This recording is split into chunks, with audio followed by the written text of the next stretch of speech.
नमः। I hope आप सभी लोग खुश होंगे, स्वस्थ होंगे और सुरक्षित होंगे। तो अभी तक हमने डॉक्टर गोविंद पारेख जी की 1 से 80 तक की पेज सीरीज़ में 11 पृष्ठों का अध्ययन कर लिया था और आज 12वें पृष्ठ का हम अध्ययन करेंगे। आई होप आप सभी को अभी तक समझ लगा होगा। आपकी यदि किसी प्रकार की क्वेरीज हैं तो आप मुझसे पूछ सकते हैं। तो चलिए बढ़ते हैं आगे। तो चलिए सर्वप्रथम 12वें पृष्ठ में हमारे पास जो विषय आता है वो आता है हमारे पास नाभिनाल कर्तनजन्य व्याधियाँ। कुमार भृत्य में हमने पढ़ा था कि नाभिनाल यानी कि जो अम्बलाइकल कॉर्ड होती है, और पूर्व पृष्ठ में भी हमने पढ़ा था कि नाभिनाल का जो कर्तन है वो छेदन है किस प्रकार से करना है। नाभि से 8 अंगुल दूरी पर या नाभि से 4 अंगुल दूरी पर आचार्यों ने बतलाया है अर्धधार शस्त्र के द्वारा। परंतु जब यदि हम उस तरीके से ना करें या उसका मिथ्या योग हो जाए तो उससे फिर उपद्रव उत्पन्न होते हैं, और वो है नाभिनाल कर्तनजन्य व्याधियाँ। यदि गलत तरीके से हम उसका कर्तन या छेदन करें तो उससे क्या क्या व्याधियाँ उत्पन्न हो सकती हैं, हमने कुमार भृत्य में पढ़ा ही था, आपको याद ही होगा। यहाँ पे हमारे पास है सर्वप्रथम आचार्य चरक का मत। आचार्य चरक ने 4 प्रकार की व्याधियाँ बतलाई हैं, जिसमें है हमारे पास उत्तुंडिता, पिंडलिका, विनामिका, विजृंभिका। ठीक है, उत्तुंडिका, ठीक है, उत्त प्लस टुंडिका, पिंडलिका, विनामिका और विजृंभिका, ये 4 व्याधियाँ होगी। ठीक है, आचार्य वाग्भट ने केवल 2 मानी हैं, यानी कि अंतिम 2 आचार्य चरकोक्त यानी कि विनामिका और विजृंभिका। ठीक है, आचार्य चरक ने 4 मानी है, आचार्य वाग्भट ने 2 मानी है, और यहाँ पे आप ऐड ऑन करेंगे आचार्य चक्रपाणी का मत। आचार्य चक्रपाणी ने सर्वाधिक 6 नाभिनाल कर्तनजन्य व्याधियाँ मानी हैं। आचार्य चरकोक्त 4 तो हैं ही हैं, यानी कि उत्तुंडिका, पिंडलिका, विनामिका, विजृंभिका। उसके साथ हमारे पास आ जाते हैं यहाँ आयाम और व्यायाम। यहाँ देखिए आयाम और व्यायाम, तो ये 2 आप ऐड ऑन कर लेंगे इसमें, तो टोटल 6 हो जाएंगी आचार्य चक्रपाणी मतानुसार। ये इंपॉर्टेंट क्वेश्चन है, ये आ सकता है आचार्य चक्रपाणी के मत से भी आ सकता है, तो इस प्रकार से ये रहेगा। ठीक है, नेक्स्ट हमारे पास हमारा विषय आता है दंत उद्भेद काल। दंत जो है वो बच्चे में देखिए 2 प्रकार के होते हैं, एक तो टेम्पररी और एक परमानेंट, है ना, जिन्हें हम दूध के दांत भी कहते हैं और पक्के दांत भी कहते हैं आम भाषा में। तो यहाँ पे जो टेम्पररी तुथ हैं बच्चे के, उनका वर्णन है। आचार्य काश्यप जैसे कि कुमार भृत्य उनका आधार है ग्रंथ का, कुमार भृत्य के वो ज्ञाता हैं, उन्होंने बतलाया है 4 से 8 मास, 4 to 8 मंथ्स में बच्चे के दांत आने शुरू हो जाते हैं। और आचार्य वाग्भट ने भी लगभग उन्हीं के मत का अवलोकन किया है और 8 बतलाया है सॉरी। तो इस प्रकार से 4 से 8 माना आचार्य काश्यप ने, और यदि आचार्य वाग्भट का मत आ जाए तो वो 8 आएगा। परंतु यदि किसी का मत ना आए तो हम 4 से 8 और 8 में से 4 से 8 वाली ऑप्शन चूज करेंगे। तदोपरांत हमारे पास है वमन विरेचन के व्यापद। ठीक है, वमन विरेचन के व्यापदों की संख्या इम्पॉर्टेंट है। चरक संहिता सिद्धि स्थान में हमने इन्हें पढ़ा था, इन व्यापदों को पढ़ा था। तो आचार्य चरक ने वमन विरेचन के 10 व्यापद माने हैं, आचार्य सुश्रुत ने 15 व्यापद माने हैं, और आचार्य वाग्भट 12 व्यापद मानते हैं। सो इस प्रकार से भिन्न भिन्न मत है। ठीक है, इसमें कुछ ऐसा समझाने वाला नहीं है, ये जो एज इट इज़ जो नंबर है वही आएगा। ये सिंपल आ जाए वमन विरेचन के कितने व्यापद है, तो वहाँ हम आचार्य चरक का मत लिखेंगे। ठीक है, नेक्स्ट हमारे पास आता है वस्ती नेत्र प्रमाण, मोस्ट इंपॉर्टेंट टॉपिक। इसमें हमारे पास आचार्य चरक का मत सर्वप्रथम हम पढ़ेंगे। ठीक है, इसमें हमारे पास है कॉलम्स बनाए हैं। सर्वप्रथम आयु, नेत्र की लंबाई, छिद्र का आकार। इमेजिन कीजिए वस्ती का नेत्र, नेत्र वो हिस्सा होता है जो हम गुदा मार्ग में या योनि मार्ग में या मूत्र मार्ग में पुरुषों के इंसर्ट करते हैं, वो नेत्र होता है, वस्ती का नेत्र।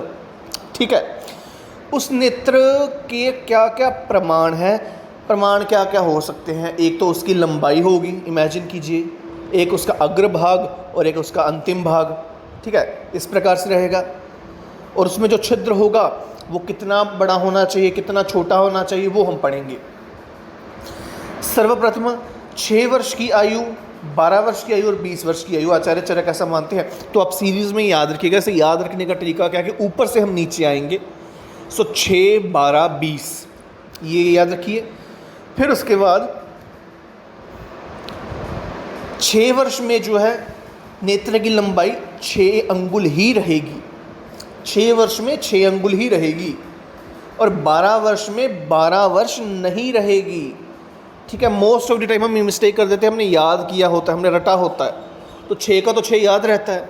फिर जब वो 12 का पूछ लेते हैं हम, 12 का ऑप्शन 12 भी आती है, क्योंकि एग्जामिनर को पता है बच्चे ने 12 भी करना है, तो वो 12 ऑप्शन आती है, हम 8 ना मानकर 12 पे टिक कर लेते हैं। तो यहाँ हम 12 वर्ष में 8 अंगुल की लंबाई मानेंगे। जैसे वहाँ 6, 12, 20 है, यहाँ 6 के बाद 12 नहीं, 6 के बाद सीधा 8 होगा।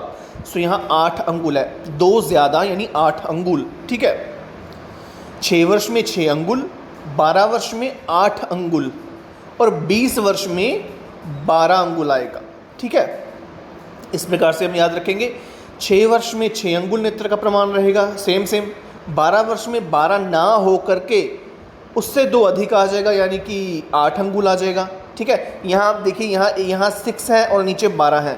ठीक है, तो यहाँ 6 आ जाएगा और नीचे जो है वो नीचे 12 का जो 2 है वो हम याद रखने के लिए कर लेंगे, 6 + 2 कर लेंगे तो नीचे 8 आ जाएगा। ठीक है, और 20 वर्ष, तो 20 वर्ष का क्या आंसर आएगा? पूर्व में हमने पहले 12 वर्ष का पढ़ा था, अब हम 20 वर्ष का पढ़ रहे हैं, तो याद रखने के लिए हम 12 अंगुल कर लेंगे। ठीक है, ये थोड़े बहुत टैक्स होती हैं और वो टैक्स ऐसे होने चाहिए कि आपको कंफ्यूज ना करें।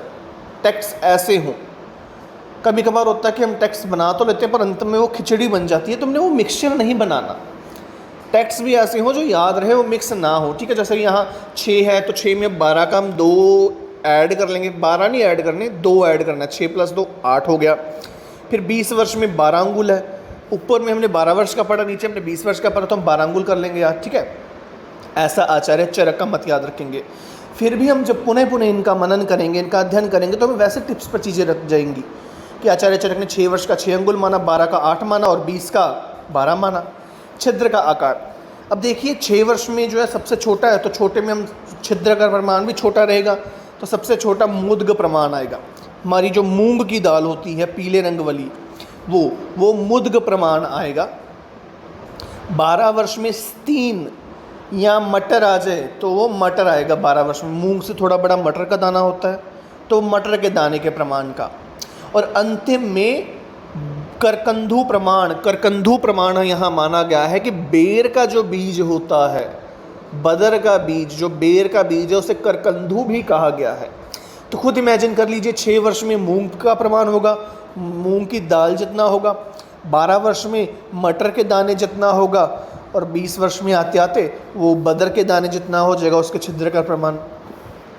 इस प्रकार से हम याद रखेंगे। ठीक है, नेक्स्ट आचार्य सुश्रुत का मत आता है। तो आचार्य सुश्रुत ने जो है वो अच्छी खासी डिस्क्रिप्शन दे रखी है।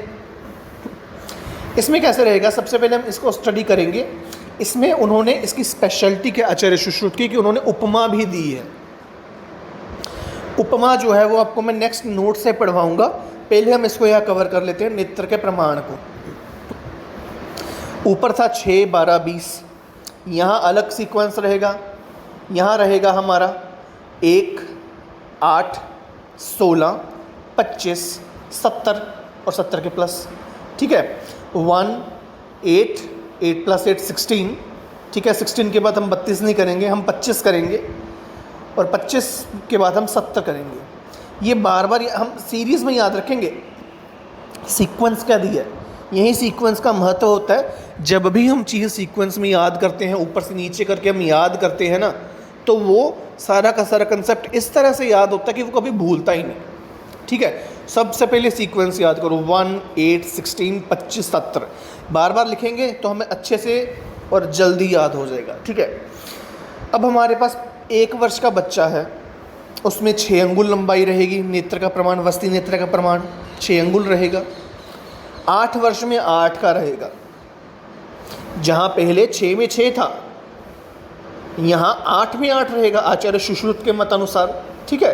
1 वर्ष का यदि बच्चा है तो उसे 6 अंगुल प्रमाण रहेगा, उसके वस्ती नेत्र का मिनिमम 6 अंगुल वस्ती नेत्र का प्रमाण रहता है, ठीक है।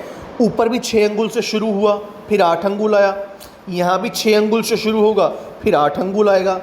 तो यहाँ पे आयु पहले 1 वर्ष की दी है तो 6 अंगुल हम 1 वर्ष में डाल देंगे, 8 वर्ष में 8 अंगुल डाल देंगे, वहाँ 12 वर्ष में 8 अंगुल है, यहाँ 8 वर्ष में 8 अंगुल है, ठीक है। फिर पहले 8 के बाद 12 था, यहाँ 8 के बाद 12 नहीं, हमने यहाँ 10 लेना पहले, तो 10 अंगुल आ जाएगा, ठीक है। 16 वर्ष में 10 अंगुल, उसके पश्चात 12 आएगा, तो 25 वर्ष में 12 अंगुल। वहाँ उन्होंने 20 वर्ष में 12 अंगुल माना है, आचार्य यहाँ 25 वर्ष में 12 अंगुल मानते हैं। और सिमिलरली 70 प्लस भी 12 अंगुल रहेगा, ठीक है।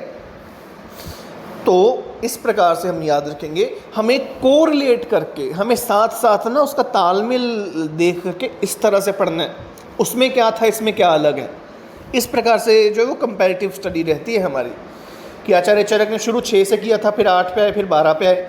यहाँ आचार्य सुश्रुत ने 6 से शुरू किया है, 8 भी आया, पर यहाँ उम्र का अंतर पड़ गया है, वहाँ उन्होंने 6 वर्ष में 6 दे दिए, यहाँ 1 वर्ष में 6 दी है और 8 वर्ष में 8 है। फिर वो 12 ना बतलाकर 10 बतलाते हैं और वो 10 आती है 16 वर्ष में। फिर 25 वर्ष में 12 बतलाते हैं और 70 प्लस तो 12 ही है, मतलब 25 प्लस तो सारी 12 ही माननी है हमने कि 12 ही है। वहाँ 20 प्लस 12 मानी है, यहाँ 25 प्लस 12 मानी है, और 16 में 10, 8 में 8, 1 में 6, इस तरह से हम याद रख लेंगे, ठीक है। फिर मोटाई की बात आए, लंबाई तो हमने देख ली, मोटाई की बात आए तो यहाँ पे जो है 1 वर्ष के लिए सबसे छोटा, यहाँ अब हम जो है वो अंगुलों के अनुसार यहाँ प्रमाण लेंगे। सबसे पहले 1 वर्ष में कनिष्ठिका, हमारी लिटिल फिंगर होती है वो कनिष्ठिका, ठीक है। फिर हमारी अनामिका रहेगी 8 अंगुल, 8 वर्ष में 8 अंगुल में अनामिका रहेगी हमारी रिंग फिंगर। फिर हमारी सेंटर फिंगर जो रहेगी वो 16 वर्ष में रहेगी मध्यमा। और अंगुष्ठ उदर यानी कि हमारे अंगुष्ठ यानी कि थंब का उदर, यानी कि जो थंब का ऊपर वाला पार्ट है, अंगुष्ठ का उदर है, अंगूठे का जो पेट है, उतने प्रमाण का रहेगा 12 वर्ष में। इस प्रकार से इसकी मोटाई रहेगी, ठीक है। फिर छिद्र का प्रमाण क्या रहेगा, ये मोटाई उन्होंने नेत्र की बतलाई है। छिद्र की मोटाई इस प्रकार से रहेगी, ठीक है। इमेजिन करिए, अब लास्ट में अंगुष्ठोदर तो बहुत ही मोटा प्रमाण हो जाएगा, तो वो छिद्र का नहीं ना होगा, ये मोटाई रहेगी नेत्र की। यहाँ आचार्य ने अच्छी सी डिस्क्रिप्शन दी है, आचार्य सुश्रुत ने, नेत्र की लंबाई और उसकी अंदर वाली मोटाई कितनी रहेगी, समझ गए। सॉरी। अब छिद्र की बात आती है, तो छिद्र में हमारे पास जो है, जैसे कि सबसे पहले 6 वर्ष में जो मिनिमम उन्होंने मूंग से शुरू किया था, तो यहाँ 1 वर्ष से मूंग का है, ठीक है। 1 वर्ष का है तो उसमें मूंग तुल्य छिद्र रहेगा। उड़द तुल्य यानी कि हमारी जो माँ की दाल होती है, हमारी जो उड़द की दाल होती है, वो मूंग से थोड़ी बड़ी साइज़ में होती है, वो 8 वर्ष में रहेगा। फिर 16 वर्ष में मटर के तुल्य, वहाँ 12 वर्ष में मटर तुल्य बतलाया था, यहाँ 16 वर्ष में मटर तुल्य बतलाया है। फिर 20 वर्ष में उन्होंने करकंधू बतलाया था बदर समान, यहाँ भी उन्होंने 25 प्लस जो है वो कोल अस्थि तुल्य मान दिया है।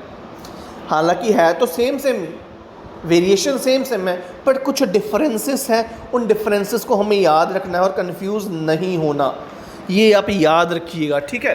क्योंकि ऊपर भी उन्होंने अंत में करकंधू 20 प्लस करकंधू बतलाया है, बेर का एग्जाम्पल दिया है, यहाँ 25 प्लस उन्होंने कोल अस्थि दे दिया है। सेम बात है, टर्म अलग है, कंडीशंस हैं, तो हमने कंपैरेटिव स्टडी करनी है। और एक इम्पॉर्टेंट पॉइंट है कि लिख के करना है, हमने लिख के करेंगे। ऐसी चीज़ें ज़बानी नहीं होती, लिख के ही करनी पड़ती हैं।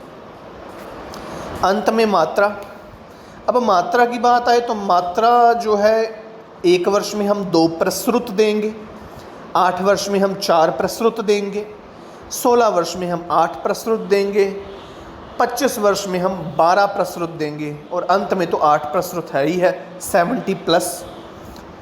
ठीक है, इसमें फॉर्मूला क्या रहेगा कि जितनी आयु है उतना पहले में उतना डबल कर लो, 1 + 1 2, फिर हाफ कर ही जाना है हमने, हाफ करेंगे 8 वर्ष का 4 हो जाएगा, 16 का 8 हो जाएगा, 25 का 12 कर लेंगे हाफ, और अंत में तो 8 वर्ष है ही है, 70+ है, तो उसमें हम 8 प्रसृत रहेंगे मात्रा।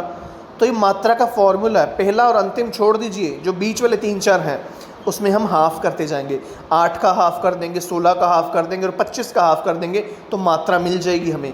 अब 1 वर्ष में 1 का हाफ हम नहीं कर सकते, उसमें आधा क्या रहेगा, इसलिए मैं 1 + 1 2 किया है। ठीक है, 70 का हाफ 35 होगा, 30-35 होगा, तो उतनी बस्ती की प्रमाण नहीं रहेगा, वृद्धावस्था में तो खास करके नहीं, इसलिए 70 में 8 रहेगा। जहाँ 1 + 1 2 था, यहाँ 7 + 1 कर लेंगे तो यहाँ 8 आ जाएगा। कुछ अपना ये टेक्स्ट होते हैं वो अप्लाई कीजिएगा। फिर हमारे पास आता है कि व्रण नेत्र, व्रण हेतु जो नेत्र होता है उसका प्रमाण कितना है, उसका 18 अंगुल रहेगा प्रमाण। ठीक है, 18 अंगुल, और वो मुद्ग तुल्य उसका छिद्र रहेगा। सो ये इम्पॉर्टेंट पॉइंट है, ये आ जाता है कि व्रण नेत्र का प्रमाण क्या है, 18 अंगुल लंबाई और मुद्ग तुल्य उसका छिद्र रहेगा। ठीक है, इसके पश्चात जो है वो हम आचार्य सुश्रुत ने उपमा दी है रिगार्डिंग द छिद्र। वस्ती नेत्र का जो छिद्र का प्रमाण ने मूंग, उड़द, मटर, कोलस्थी ये पढ़ा ना, इसी छिद्र में उन्होंने उपमा देकर बतलाया है, तो वो हम नोट्स में जाकर के उस उपमा को अंडरस्टैंड करते हैं, क्योंकि वो भी एक इम्पॉर्टेंट चीज़ है। तो चलिए नोट्स की तरफ मिलते हैं। तो चलिए यहाँ पे आचार्य सुश्रुत का मत वस्ती नेत्र के संदर्भ में देखने के पश्चात यहाँ इम्पॉर्टेंट जो टॉपिक आता है वो है यहाँ की उपमा। ठीक है, यहाँ पे आपको क्लैरिटी और अधिक होगी। देखिए यहाँ पे पिछले जो है वो हमने पढ़ा था कि प्रमाण और छिद्र, स्पेसिफिकली वो हमने अग्रभाग का छिद्र पढ़ा था कि मूंग का है, माश का है, कलाय का है, और यहाँ वहाँ कोलस्थी का प्रमाण है, यहाँ जल में भिगोए हुए कलाय का है। ठीक है, तो स्पेसिफिकली यदि आपको कोलस्थी आ जाता है तो आपने कोलस्थी टिक करना है, और यदि उसके स्थान पर जल में भिगोया हुआ कलाय, इस प्रकार से, यानी कि जल में भिगोया हुआ मटर जैसा वो फूल जाता है जल में भिगोने के पश्चात, वैसा वो उपमा हम देखेंगे, वो देखेंगे अपना मटर, उसको कोरिलेट करना है। वहाँ कोलस्थी था, यहाँ ये है। ठीक है, ये कंट्रोवर्शियल चीज़ है। एमसीक्यू में यदि कोलस्थी केवल आता है तो वह हम कोलस्थी वहाँ ऑप्शन में टिक करेंगे 25+ के लिए छिद्र प्रमाण, और यदि यहाँ जल में भिगोया हुआ कलाई के आकार का आता है तो हम इसे टिक कर देंगे। ठीक है, अब यहाँ पे बारी आती है, यहाँ अग्रभाग का छिद्र तो हो गया, मैं मूल भाग का छिद्र। वस्ती नेत्र आपने देखा ना, इस प्रकार का होता है, एक तो होता है उसका अग्रभाग और एक होता है उसका मूल भाग। अग्र मतलब आगे वाला, मूल मतलब एंड वाला। ठीक है, सो इस प्रकार से रहता है। यहाँ हम पढ़ेंगे 1 वर्षीय आयु के लिए। अब यहाँ टर्मिनोलॉजीज जो है ये थोड़ी डिफ़िकल्ट सी हैं, आपको एज इट इज़ याद रखनी है। ठीक है, यहाँ पे है कंप पक्ष वक्र चंचू, कृष्ण वर्ण पक्षी की नाड़ी प्रविष्ट हो सके ऐसा मूल भाग वाला छिद्र। ठीक है, कंप पक्ष कृष्ण वर्ण का एक पक्षी है, उसकी वक्र चंचू यानी कि उसकी जो चोंच है वो थोड़ी वक्र है। कंप पक्षी यानी कंप यानी उसके फैदर के संदर्भ में कहा गया है। सो कंप पक्ष वक्र चंचू कृष्णवर्णी पक्षी, उसकी नाड़ी यानी कि उसके फैदर, उसका फैदर देखेंगे जब हम, तो फैदर के एंड में जो एक हम थोड़ा प्लास्टिक टाइप का, प्लास्टिक तो नहीं होता वो, पर थोड़ा वैसा जो मटेरियल होता है, इमेजिन कीजिए आप। ठीक है, वो उसे हम नाड़ी कहते हैं। पक्षी का फैदर इमेजिन कीजिए, नीचे वाला जो हिस्सा होता है मूल भाग वाला है ना, उसको नाड़ी कहा गया है। सो उतनी नाड़ी जिसमें प्रवेश कर जाए उतने मूल भाग वाला। फिर 8 वर्ष की आयु के लिए है शयन पक्ष नाड़ी प्रविष्ट हो सके। शयन पक्षी है, उसकी नाड़ी प्रविष्ट हो सके, जिसके मूल भाग में उतना। 16 वर्ष के लिए क्या है, मयूर पक्षी की जो उसके पंख की जो नाड़ी है वो प्रविष्ट हो सके। और 25 प्लस के लिए क्या है, गृध्र पक्ष की नाड़ी, गृध्र जो है उसके पक्षी की जो नाड़ी है, पंख का जो मूल भाग है वो जिसमें प्रवेश कर सके वैसा। ये टर्मिनोलॉजीज थोड़े टिपिकल सी हैं, इन्हें आप याद कीजिएगा। इसमें से यदि आपको आता है तो वैसे रिलेटिव ऑप्शन आप टिक कर सकते हैं, ठीक है। तो चलिए इसे आप स्टडी कर लीजिएगा, यदि कोई क्वेरी होगी you can ask me. So after understanding Acharya Sushruta concept, Acharya Vagbhata की बात आती है। अब आचार्य वाग्भट का मत हम समझते हैं, ठीक है। आचार्य वाग्भट ने वस्ती नृत्य के संदर्भ में क्या बतलाया है, साफ साफ यहाँ लिखा है, हम उसे अंडरस्टैंड करेंगे। देखिए, यदि 1 वर्ष से कम है तो 5 अंगुल रहेगा। ये सबसे अलग कंसेप्ट है। 1 वर्ष से यदि कम है तो उसमें 5 अंगुल रहेगा प्रमाण, सबसे कम। जहाँ की 6 था, यहाँ सबसे कम 5 है। 1 वर्ष से कम है तो 5 अंगुल प्रमाण रहेगा। 1 से 6 वर्ष है तो 6 अंगुल प्रमाण। एज वी नो, नेचुरली हमने 2 बार पढ़ लिया है कि प्रमाण 6 अंगुल से शुरू हो रहे हैं नेत्र के, तो यहाँ 6 अंगुल लिख लेंगे। 1 वर्ष से 6 अंगुल। 1 to 6 ईयर्स स्टार्टिंग इज 6 अंगुल प्रमाण। और 1 वर्ष से कम वो एक्सेप्शनल केस है कि वो तो 1 वर्ष से छोटा बच्चा जो होता है उसमें हम 5 अंगुल प्रमाण रखेंगे। ये इंपॉर्टेंट पॉइंट है, ये याद रखिएगा कि 1 वर्ष से कम में कितना बस्ती नेत्र का प्रमाण होना चाहिए।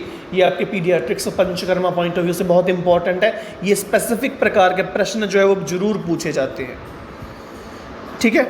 1 से 6 वर्ष तक 6 अंगुल, 7 वर्ष में 7 अंगुल, ठीक है। जैसे उसमें 6 में 6 था, 8 में 8 है, यहाँ 7 वर्ष में 7 अंगुल है। 12 वर्ष में 8 अंगुल आ जाएगा, ठीक है। 16 वर्ष में 9 अंगुल आ जाएगा और 20 वर्ष में 12 अंगुल आ जाएगा। सो इस प्रकार से रहेगा, जैसे पहले हमने सीरीज़ में याद किया था ना, 1 वर्ष से कम, फिर 1 से 6 रहेगा, फिर 7, 12, 16, 20, इसी की भी सीरीज़ याद रख लेंगे और साथ साथ याद करते जाएंगे हर एक केस को। पहला केस क्या है, 1 वर्ष से कम है, वो एक्सेप्शनल है, उसमें 5 अंगुल है। 1 से 6 वर्ष है ना, 1 साल से शुरू करते हैं तो वो 6 अंगुल प्रमाण रहेगा, क्योंकि 6 इज़ द बेसिक। फिर जैसे वहाँ 6 में 6 था, 8 में 8 है, आचार्य वाग्भट का 7 में 7 होगा। 12 वर्ष में 8 अंगुल है, 16 वर्ष में 9 अंगुल है और 20 वर्ष में 12 अंगुल है, ठीक है। जैसे कि पहले भी आचार्य ने बतलाया था 20 वर्ष में 12 अंगुल, यहाँ 25 प्लस में उन्होंने 12 अंगुल बतलाया, उन्होंने यहाँ भी 20 वर्ष में 12 अंगुल माना है। सो 12 से अधिक और 6 से कम नहीं हो सकता। और यहाँ यदि 6 से कम है तो वो एक्सेप्शनल केस है, वो एक स्पेसिफिक केस है कि वो बच्चों के केस में 1 वर्ष से कम जो बच्चा रहेगा वो छोटा होता है, उसमें 5 अंगुल प्रमाण रखेंगे। ऐसे कंसेप्ट अपने दिमाग में बिठा के रखिए, ठीक है। तो ये टॉपिक था हमारा वस्ती नेत्र का, जो कि बहुत ही इम्पॉर्टेंट है, आपको करना ही करना है। प्रश्न डेफिनेटली आ जाता है, इसमें नहीं आया होगा तो जिन लोगों का पंचकर्म का एग्ज़ाम है, पीडिया का एग्ज़ाम है, उसमें और सब्जेक्टिव या अपना वाइवा में आ जाएगा। तो ये आएगा ही आएगा, आंख बंद करके यकीन कर लीजिए कि आएगा ही आएगा वस्ती नेत्र प्रमाण। फिर हमारे पास आते हैं कुछ दोष, ठीक है। दोषों के बारे में अब हम स्टडी करेंगे कि वस्ती के दोष। सर्वप्रथम है वस्ती के नेत्र के दोष। आप जानते होंगे वस्ती के क्या क्या हिस्से रहते हैं। वस्ती का नेत्र है और उसका बेसिकली पुटक है। नेत्र जो जिससे हम इंसर्ट करते हैं, पुटक जो उसका अपना कलेक्ट करने वाला हिस्सा रहता है, जिसमें वस्ती स्टोर रहती है। सो वस्ती नेत्र के दोष, वस्ती पुटक के दोष, वस्ती दाता के दोष, जो वस्ती देने वाला है दाता, और सिंपल वस्ती के दोष, ठीक है। यहाँ वस्ती पुटक और वस्ती दोष सेम लग रहे हैं, तो इसमें वस्ती पुटक इज़ द स्पेसिफिक पुटक, और यहाँ वस्ती को प्रॉपर वस्ती मानेंगे हम, प्रॉपर जो पूरी की पूरी वस्ती है। ये दोष जो है कन्फ्यूजिंग होती हैं, एक अर्थ लेने वाली 2 टर्म्स आ जाती हैं, जहाँ वस्ती पुटक था और यहाँ वस्ती है। तो वहाँ वस्ती पुटक है स्पेसिफिक टू द, वो बैग है, वो कंटेनर है जिसमें हमने वस्ती का द्रव रखा है। और वस्ती दोष क्या है, अलॉन्ग विद द नेत्र एंड द पुटक, दोनों को मिला के वस्ती दोष बनेगा। आचार्य चरक और आचार्य सुश्रुत का मत डिफरेंट है। नेत्र के दोष आचार्य चरक ने 8 माने हैं, पुटक के दोष उन्होंने 8 माने हैं, वस्ती दाता के दोष उन्होंने 10 माने हैं, वस्ती दोष कुल मिला के 12 माने हैं। सो 8, 8, 10, 12, ठीक है। वस्ती नेत्र 8 दोष, वस्ती पुटक 8 दोष, वस्ती दाता के द से दाता और द से 10, ठीक है। इस तरह से टैक्ट बना के हम याद कर लेंगे। नेत्र और पुटक के 8-8 हैं, वस्ती दाता द से दाता द से 10, और वस्ती के प्रॉपर है तो इसमें जो फिगर है सबसे अधिक आएगी, यानी 12 आएगी, 12।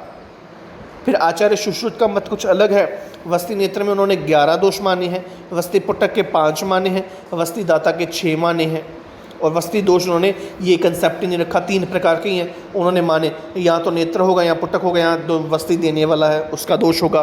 कलेक्टिव उन्होंने कुछ नहीं माना इसमें। और यहाँ प्रीवियस में जो 16 वर्ष का आचार्य वाग्भट का मत था, वहाँ 10 को काट करके 9 करना था, ठीक है। ये आप कर लेना करेक्शन। फिर आचार्य सुश्रुत मतानुसार उन्होंने बड़ा अच्छा एक डिस्क्रिप्शन दिया है, कुल वस्ती दोष। इसमें प्रश्न आता है, इस प्रकार के प्रश्नों से आपके क्वेश्चन बनते हैं एमसीक्यू के। आचार्य सुश्रुत मतानुसार कुल वस्ती के इन टोटलिटी में कितने दोष हैं, तो वो है 76, ठीक है। 76 यदि पूछा जाए कुल वस्ती दोष कितने हैं और आचार्य सुश्रुत का नाम हो, वहाँ 76 हम आंख बंद करके टिक करेंगे। और वैद्य व आतुर निमित्त उपद्रव, इन दोनों के इकट्ठे 44 आ गए। आतुर निमित्त उपद्रव, वैद्य और आतुर यानी कि जो वस्ती देने वाला है और जो रोगी है वस्ती लेने वाला है, वो दोनों वैद्य और आतुर निमित्त उपद्रव कलेक्टिवली 44 आ गए। फिर आतुर निमित्त उपद्रव 15 आ गए, वैद्य निमित्त उपद्रव 8 आ गए, स्नेह वापस न आने के कारण उत्पन्न होने वाले उपद्रव 9 आ गए। टोटल किया तो 76 है। ये फिगर्स जो है ना, ये संख्या हमने याद रखनी है। स्नेह वापस ना आने वाला, जब हम वस्ती देते हैं तो जो स्नेह है वो स्नेह भी बाहर आता है, वापस आता है, वो द्रव भी बाहर आता है, वापस आता है, फिर मल आता है, फिर बाकी सब आता है। और यदि वो वक्त पे हम 45 मिनट एक मुहूर्त तक इंतज़ार करते हैं वस्ती देने के बाद, और यदि वो वक्त रहते वापस ना आए, देरी से वापस आए या वापस ना आ रहा हो, तो उपद्रव होते हैं। ये कंसेप्ट है, ठीक है। सो कुल मिला के कुल दोष आचार्य सुश्रुत से 76 हैं वस्ती के। फिर वैद्य आतुर के इकट्ठे, फिर अलग अलग और स्नेह वापस ना आने पर। सो इस प्रकार से आपके 12वें पृष्ठ का अध्ययन जो है वो समाप्त हुआ। आई होप आपको कंसेप्ट समझ आए होंगे। सारा का सारा पेज इंपॉर्टेंट है, हर एक टॉपिक इंपॉर्टेंट है, प्रश्न डेफिनेटली आ जाते हैं। तभी तो 180 पेजेस को इतना स्ट्रेस दिया जाता है, क्योंकि यहाँ पे जो डॉक्टर गोविंद पारेख जी ने मैटर लिखा है वो चुन के लिखा है, सारा निचोड़ लिखा है उन्होंने। तो ये इंपॉर्टेंट छान के पॉइंट्स लिखे हैं, नाभिनाल कर्तन से लेकर के यहाँ वस्ती के कुल दोष जितने हैं ये सारे इंपॉर्टेंट है। और वस्ती नेत्र का प्रमाण तो है ही इंपॉर्टेंट। तो सारा स्टडी कीजिएगा थॉरली, इंपॉर्टेंट पॉइंट्स कॉपी पे लिखिएगा, लिख के आपको जल्दी याद होगा। लिखेंगे, बार बार मनन करेंगे, रिवीजन करेंगे तो याद रहेगा और लंबे वक्त तक याद रहेगा। और ये जो एक टिप देना चाहूँगा, जितने भी संख्या वाले प्रश्न हैं वो लिख के याद कीजिएगा। इमेजिनेशन, क्योंकि हर एक इमेजिनेशन अलग अलग होती है, किसी की इमेजिनेशन बहुत अच्छी होती है, जितनी अच्छी इमेजिनेशन उतनी अच्छी आपकी मेमोरी पावर रहेगी। सो वीडियो देखते रहिए। कोई भी क्वेरी हो कमेंट बॉक्स में मुझसे पूछिएगा। वीडियो ज़रा सा भी अच्छा लगा हो लाइक कीजिएगा, कमेंट कीजिएगा, अपने कलीग्स के साथ शेयर कीजिएगा और चैनल को सब्सक्राइब करना मत भूलिएगा। तो चलिए मिलते हैं अगली वीडियो के साथ। और यदि आप चाहते हैं कि और कंसेप्ट्स लेकर के आऊँ फॉर योर कॉम्पिटिटिव प्रिपरेशंस, तो आप मेरे चैनल को सब्सक्राइब कीजिए, शेयर कीजिए और नई नई वीडियोज़ में आपके साथ ज़रूर कर दूँगा। तो धन्यवाद, ख्याल रखिए।